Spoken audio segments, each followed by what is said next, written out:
А какие у вас национальные эти украшения? Вот такие же, примерно в таком же стиле. Носят люди?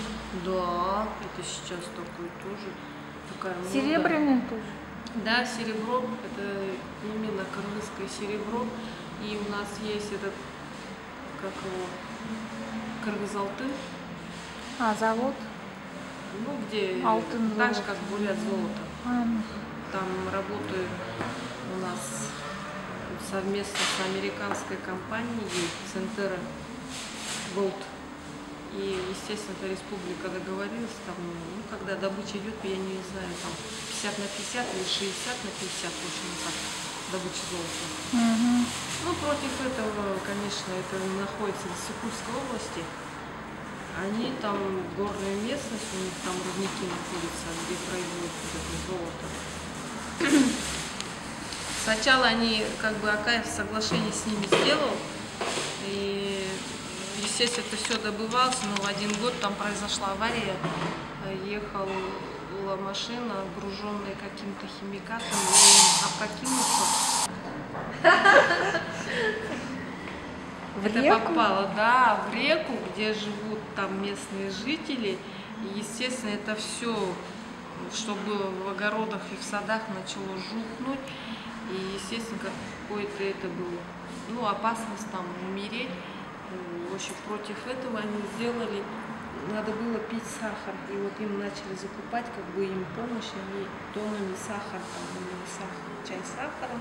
В общем, вот так вот. А чем это с золотом связано? Не поняла. Чем это с золотом связано?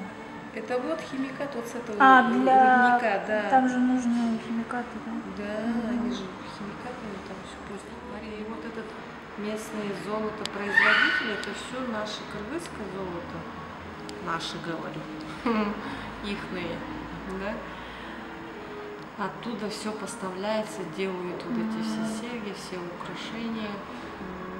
Естественно, наряду с этим там от другого золота нет. Там есть и российское золото, есть и итальянское, есть турецкое.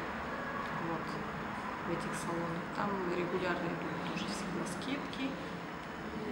Вот. А сейчас как бы жители вот этой области, они как бы стали против того, чтобы там вот это добывали золото. Если и добывают, то как бы большая часть, естественно, приносила доход этой республики.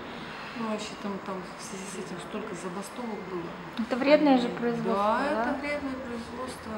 Ну, там, знаешь, за счет рабочих мест только, что люди тоже держатся. Там хорошо оплачиваемая, естественно, работа. Там кто сидит на компьютере, кто непосредственно самой этой вот горнодобывающей, золотодобывающей отрасли.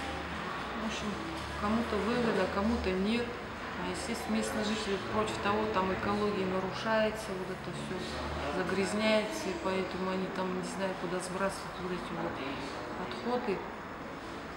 А насчет этого, вот говорю, забастовки многочисленные. Они всегда чего-то требуют, и у нас всегда дороги перекрываются, и там на Иссыкуль не проедешь, а потом снова их кто-то едет уговаривать, очередной какой-нибудь чиновник. В общем, вот так вот трясутся, снова потом начинается. Это когда, как, знаешь, ближе к весне, это как говорят же все эти болезни к весне проявляются, так и народ у нас тоже к весне начинает подниматься. Ну, в общем, вот такая тенденция.